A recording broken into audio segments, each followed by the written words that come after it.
ఒక 50,000 cardiac procedures మన 25 సంవత్సరాల్లో ఇక్కడ విజయవాడలో అంటే ఫస్ట్ హార్ట్ సర్జరీ, తర్వాత స్టెంట్ యాంజియోప్లాస్టీస్, పేస్ మేకర్స్ ఇవన్నీ కలిపి ఒక 50,000 మేము కంప్లీట్ చేసిన సందర్భంగా ఒక సిఎంఈ ప్రోగ్రాము రేపు అరేంజ్ చేస్తాం అనమాట. లోకల్ ప్రాక్టీషనర్స్కి ఈ 3-4 జిల్లాల నుంచి ఫిజీషియన్స్.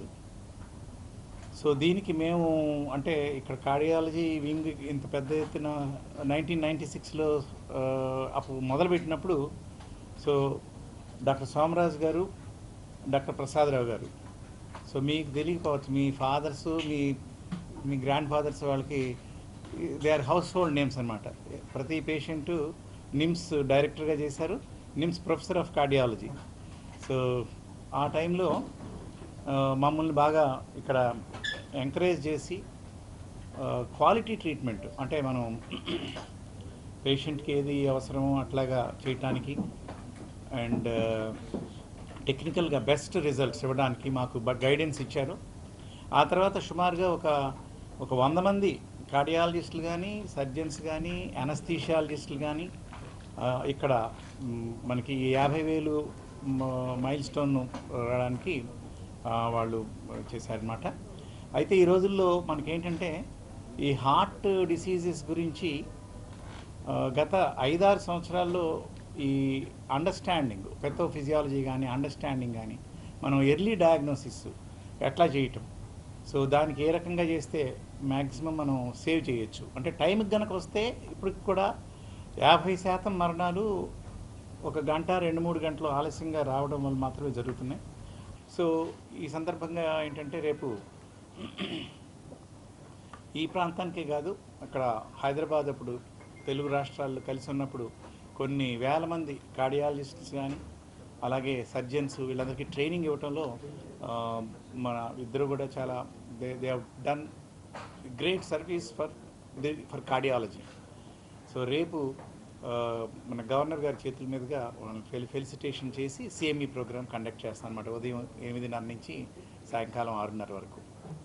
సో అందులో ఇంటరాక్టివ్ సెషను, వాళ్ళతో అవగాహన సదస్సు అన్నీ ఉంటాయి, ఫిజిషియన్స్ వాళ్ళందరితో కూడా. సో సోమరాజు గారు, మొట్టమొదటి గంటలో గనక మనం రక్తనాళాన్ని ఓపెన్ చేస్తే 195 మందిని మనం సేవ్ చేయొచ్చు. కానీ అది జరగట్లా. 190 పాళ్ళు వాళ్ళు ఆలస్యంగా రావడం, ఇది ఓపెన్ చేయకపోవడం అట్లా జరుగుతుంది. అదొక అంశం.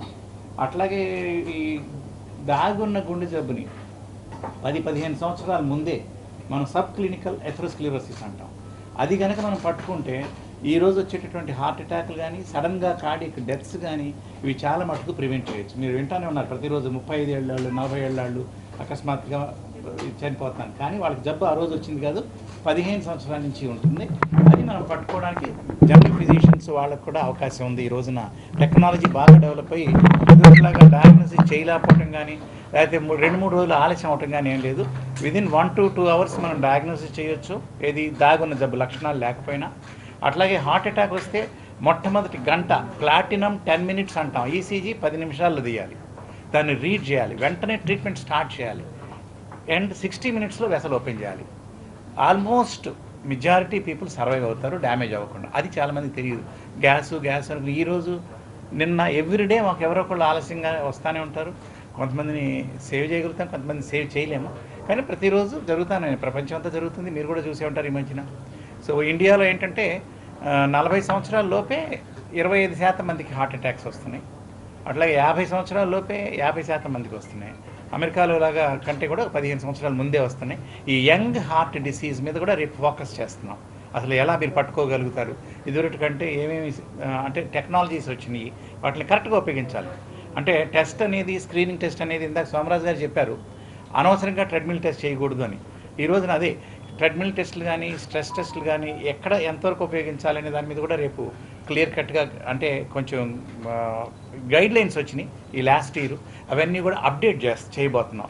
ఎవరికి ఏది చేయాలి, అనవసరంగా టెస్టులు చేయకుండా ఏం చేయాలి, క్విక్ డయాగ్నోసిస్, పేషెంట్కి అవునా కాదా, ఆ తాత్సారం ఉంటుంది, భయం అలాంటివి లేకుండా అది చేయటం. సో ఈ విధంగా రకరకాల జబ్బులు, షుగరు, కిడ్నీ అవి ఉన్నప్పుడు హార్ట్ ఎలా ఎఫెక్ట్ అవుతుంది, అలాగే ఒబిసిటీ, డయాబెటీస్ ఉంటే దానికి మనం ఏం చేస్తే అందరు డయాబెటీస్ పేషెంట్స్కి హార్ట్ అటాక్ రాదు. సో అందులో 100కి 20-25 మందికి జన్యుపరమైన కారణాలుండి ఈ డయాబెటీస్ ఉండే వాళ్ళకి హార్ట్ డిసీజ్ వస్తుంది. కొంతమందికి ప్రొటెక్షన్ ఉంటుంది. బీపీ, షుగరు, స్మోకింగ్ ఉన్నా కూడా కొంతమందికి గుండె జబ్బు రాదు. ఎందుకు రాదు అంటే జెనెటిక్ ఫ్యాక్టర్స్, ఎన్విరాన్మెంట్ ఫ్యాక్టర్స్, వాళ్ళు లైఫ్ స్టైల్ చేంజెస్, జాగ్రత్తలు ఇవన్నీ తీసుకున్నందువల్ల కొంతమందికి 70 ఏళ్ళు వచ్చినా కూడా బీపీ, షుగరు అవన్నీ ఉన్నా కూడా వాళ్ళకి అసలు జీరో ఉంటుంది. కాల్షియం స్కోర్ కానీ లేకపోతే ఏం ప్లాక్స్ ఉండడం లేదు. సో అది ఏమిటి అనేది ఇంకా చాలా పరిశోధనలు జరుగుతున్నాయి. రాబోయే రోజుల్లో జీన్ ఎడిటింగ్ అని అవన్నీ కూడా రాబోతున్నాయి. సో ఇవన్నీ వస్తే కనుక ఏంటంటే healthy life what ever it is. So healthy life, heart attack వచ్చి ఎన్లార్జ్ అయ్యి మనసాన్ని పడిపోకుండా మనం యాక్టివ్గా ఉండటానికి చేయడానికి చాలా పద్ధతులు వచ్చినాయి. కొత్త మందులు వచ్చినాయి. చాలా మటుకు ఇప్పుడు మందులతోనే సెట్ అవుతా ఉన్నాయి. అంటే ఆప్టిమల్ మెడికేషన్ అంటున్నాం. ప్రతిదానికి ఆపరేషన్ కానీ స్టెంట్లు కానీ అవసరం ఉండదు. సో చాలా మటుకు మెడిసిన్స్తో కూడా చాలా డిసీజ్ ఒక స్టేజ్ వరకు కూడా మనం కంట్రోల్ చేయడానికి అవకాశం ఉంటుంది. ఇవన్నీ కూడా లేటెస్ట్ ఇన్ఫర్మేషన్ గత 5-10 సంవత్సరాల్లో ఏదైతే వచ్చిందో అవన్నీ కూడా రేపు మేము డిస్కస్ చేయబోతున్నాం అన్నమాట. మేము ఈరోజు చదవకపోతే కాస్తన్నా రేపటికి అసలు కొత్త ఏం జరిగినాయి అనేటటువంటి స్టేజ్ వచ్చేసింది. అంటే ఎక్స్ప్లోజివ్ నాలెడ్జ్ అంటాం. అండ్ ఆల్వేస్ ఏ సైన్స్ అయినా సరే లెర్నింగ్, అన్లెర్నింగ్ అండ్ రీలెర్నింగ్. అంటే మనం ఇదివరకు అనుకున్నటువంటి థియరీలు ఒక 10 సంవత్సరాల తర్వాత, 5 సంవత్సరాల తర్వాత మారిపోతున్నాయి. అదివరకు మేము ఇచ్చిన మందులు ఈ రోజున అదే స్టేజ్కి అది ఇవ్వకూడదు అని వచ్చింది. సో అట్లాగే మీకు స్టాటిన్ మాత్రలు ఉన్నాయి, యాస్పిరిన్ మాత్రలు ఉన్నాయి. ఎప్పుడో 50 ఏళ్ళ నుంచి వాడుతున్నాయి. ఇప్పుడు ఆ కండిషన్స్లో వాడొద్దు, చాలా తక్కువ కండిషన్స్లోనే. యాస్పిరిన్ మాత్రం ప్రతి అనవసరంగా వాడకూడదు. స్టాటిన్ కూడా వాడితే డయాబెటీస్ వస్తుంది, అందుకని ఎవరికి వాడాలి. అట్లా చాలా కొన్ని అదివరకు చాలా ఇంపార్టెంట్ అనుకునే ప్రాసెసెస్ ఇప్పుడు మారిపోతూ ఉన్నాయి. సో కంటిన్యూయింగ్ ఎడ్యుకేషన్ అనేది అది నిరంతరం మేము ప్రాక్టీస్ చేసినంతకాలం మేము ఎవ్రీడే అప్డేట్ అవ్వకపోతే బాధపడిపోతాం. సో అట్లాగే మనం ఈ మెడికల్ ప్రాక్టీషనర్స్ కూడా మేము పీరియాడిక్గా గత 20 సంవత్సరాల నుంచి చేస్తూనే ఉన్నాం ఆల్మోస్ట్ అన్ని జిల్లాల్లో. సో ఇది ప్రాక్టీషనర్స్కి ఇంకా నవ్ కొంచెం చేంజ్ వచ్చింది, సింప్లిఫై అయిపోతూ ఉంది. హార్ట్ డయాగ్నోసిస్ అనేది, హార్ట్ డిసీజ్ అనేది అది ఎవరో ఎక్కడికో ఇదివరకు అమెరికా వెళ్ళో లేకపోతే హైదరాబాద్ వెళ్ళే అది కాదు. ఈ రోజున heart diagnosis, serious heart disease కూడా మన medical general physicians, practising physicians వాళ్ళు ఈజీగా డయాగ్నోసిస్ చేయడానికి తగినటువంటి అన్ని పరికరాలు కానీ అట్లా టెక్నాలజీ వచ్చేసింది. అలాగే హార్ట్ అటాక్ వచ్చినప్పుడు వాళ్ళకి అది అవునా కాదా, ఈసీజీలో హార్ట్ అటాక్ లేదు, అది అవునా కాదా, వాళ్ళకి ఈ ట్రోపోనిన్ టెస్ట్ అని వచ్చింది వరల్డ్ మొత్తం కూడా. ఇప్పుడు ట్రోపోనిన్ టెస్ట్ తోటి మొట్టమొదటికి 2-3 గంటల్లో కనుక అది పాజిటివా నెగిటివా ఎలా వస్తుందని చూస్తే ఇది హార్ట్కి సంబంధమా లేదా, ఈసీజీలో తేడా. మేము చాలాసార్లు ఏదో ఈసీ బాగానే ఉందని అన్నప్పుడు పేషెంట్ ఉండకుండా వెళ్ళిపోతే ఉండమన్నా కూడా నెక్స్ట్ డే హార్ట్ అటాక్ వచ్చి ఇంటికి తెచ్చిపోయేవాళ్ళు. అంటే ఈసీజీ మొదటి గంటలో 40% మందిలోనే అబ్నార్మాలిటీ ఉంటుంది హార్ట్ అటాక్ వచ్చినప్పుడు మొట్టమొదటి గంటలో. సో అవన్నీ కూడా ఆ ల్యాప్సెస్ అన్నీ కూడా ఎక్కడ జరుగుతున్నాయి, ఎందుకు అనవసరంగా చచ్చిపోతాయి మీకు తెలిసే ఉంటుంది. సినీ యాక్టర్ చెస్ట్ పెయిన్ వచ్చింది, ఆయనకి ఫ్యామిలీ ఫిజిషియన్ దగ్గరికి వెళ్ళారు. ఆయన ఎమర్జెన్సీ అంబులెన్స్లో కాకుండా కారులో వెళ్ళారు. సో దారిలో ఫిబ్రిలేషన్ అని అరెస్ట్ అయిపోయింది. That is a preventable death. Many deaths are preventable, more than 50%. And కొన్ని హార్ట్ అటాక్స్లో అయితే కనుక 80-90% ప్రివెంటబుల్. సో ఆ ప్రివెంటబుల్ డెత్ ఏమిటి అనేది ఎలాగనేది అర్థం చేసుకుని చేస్తే ఇప్పుడు టెలిమెడిసిన్ టెక్నాలజీ వచ్చింది. ఆ ఫిజిషియన్ ఎవరినైనా సరే తెలిసిన కార్డియాలజిస్ట్కి ఈజీగా వాట్సాప్ ద్వారా గాను మాట్లాడి ఈసీజీ పంపించి హిస్టరీ తీసుకుని డయాగ్నోస్ అయిపోతుంది. ఈవెన్ ఇంజెక్షన్స్ అవన్నీ కూడా అక్కడే స్టార్ట్ చేసేయచ్చు.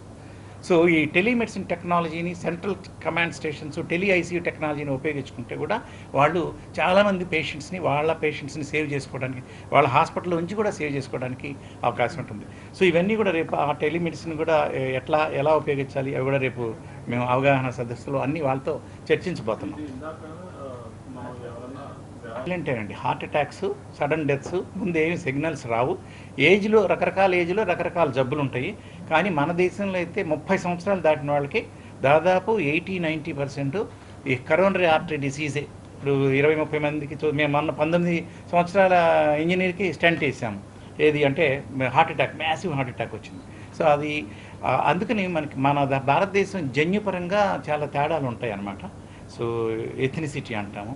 సో అట్లా రకరకాలుగానే చాలా మటుకు మనం ముందు కనుక్కోవడానికి, జాగ్రత్తలు తీసుకోవడానికి అవకాశం ఉంది. మేము చేసిన స్టడీలో కూడా మన సోమరాజు గారు చెప్పినట్టు మేము హార్ట్ అటాక్స్లో ఈ కోవిడ్ పీరియడ్లో ఒక 108 మందికి హార్ట్ అటాక్ వచ్చిన వాళ్ళు చూస్తే 40 సంవత్సరాల లోపు, అందులో 80 మంది స్మోకర్స్ ఉన్నారు. సో అది చాలా వ్యాలిడ్ పాయింట్. స్మోకింగ్ అనేది అన్నిటికంటే అత్యంత ప్రమాదకారం. అది అండ్ మన ఎథనిసిటీ, మన జీన్స్లో ఉన్నదాన్ని మనం పోగొట్టుకోలేము. లైపోప్రోటీన్ ఏ అంటాము, రకరకాలుగా ఉంటాయి. సో అట్లా మనకి ఏవైతే కంట్రోల్ చేసుకోగలమో, బీపీ కానీ, షుగర్ కానీ, కొలెస్ట్రాల్ కానీ, డైట్ కానీ, ఎక్సర్సైజ్ కానీ, స్మోకింగ్ కానీ, వాటిని మనం కంప్లీట్గా కంట్రోల్లో ఉంచుకోవాల్సిన అవసరం అయితే ఉంది. దాని ద్వారా మనం ప్లస్ అన్నీ ఉన్నా కూడా కొంతమంది హార్ట్ అటాక్ వస్తుంది. చెస్ట్ పెయిన్ గ్యాస్ పెయిన్గా అనుకుని 2 గంటలు 3 గంటలు గ్యాస్ ట్రబుల్ ఇలా అనుకుని 2-3 గంటలు ఆలస్యం చేసినా గుండె డ్యామేజ్ అయిపోతుంది. మొదట 60 నిమిషాలు చెస్ట్ పెయిన్ అవుదా మీకు తెలియదు, ఈసీజీ లేనిదే మాకు కూడా తెలియదు. సో అందువల్ల ఈసీజీ తీసి టెలిమెడిసిన్ ద్వారా కనుక ఎనీ ప్రాక్టీషనర్, ఈవెన్ విలేజ్లో ప్రాక్టీషనర్ కూడా కార్డియాలజిస్ట్కో ఎండి ఫిజిషియన్కి పంపిస్తే వాళ్ళు ఇమీడియట్గా చెప్తారు, ట్రీట్మెంట్ స్టార్ట్ చేసేయచ్చు. ఆ ఇంజెక్షన్స్ అవన్నీ కూడా ఈరోజు చాలా అందుబాటులోకి వచ్చినాయి. సో అలా చేస్తే డెఫినెట్గా మన దేశంలో జరిగే మరణాలని యూత్లో 80 ఏళ్ళు 90 ఏళ్ళు వచ్చిన వాళ్ళు అంటే అది వేరే సంగతి. 30 నుంచి 50 సంవత్సరాలు most productive period of the life. ఫ్యామిలీకి చాలా ఇంపార్టెంట్, సొసైటీకి చాలా ఇంపార్టెంట్. అండ్ ఎకానమీ దెబ్బతింటుంది. ఒక 35 ఇయర్స్ మంచి ప్రొడక్టివ్ పర్సన్ పోతే దేశానికి జీడిపి తగ్గిపోతుంది.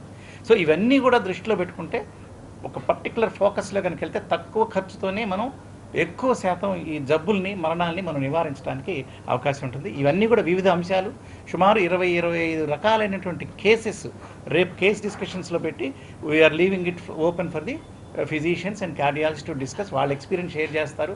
అండ్ మేము ఫైనల్గా లేటెస్ట్ గైడ్లైన్స్ ఎలా ఉన్నాయి, ఎలా చేస్తే మంచిది అనేది రేపు మొత్తం అవగాహన. ప్రపంచవ్యాప్తంగా అసలు కార్డియోవాస్కులర్ డిసీజ్ అనేది అమెరికాలో దాదాపుగా 50% పైగా 1970 నుంచి ఇప్పటివరకు చూస్తే తగ్గింది.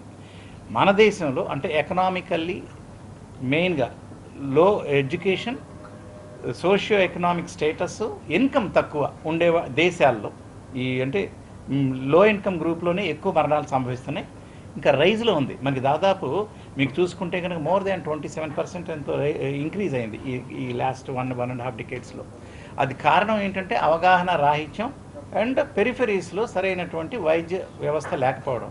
అయితే నేషనల్ మెడికల్ కమిషను ఇప్పుడు ఏంటంటే టెలిమెడిసిన్ మొత్తం సెంట్రల్ గవర్నమెంట్ వీళ్ళంతా కూడా టెలిమెడిసిన్ని విలేజెస్లో కూడా తీసుకెళ్ళి మనం దాని ద్వారా మనం ట్రీట్ చేస్తే చాలా మనం నివారించవచ్చు అనేది వాళ్ళు వెళ్తున్నారు. Everybody spending money on that.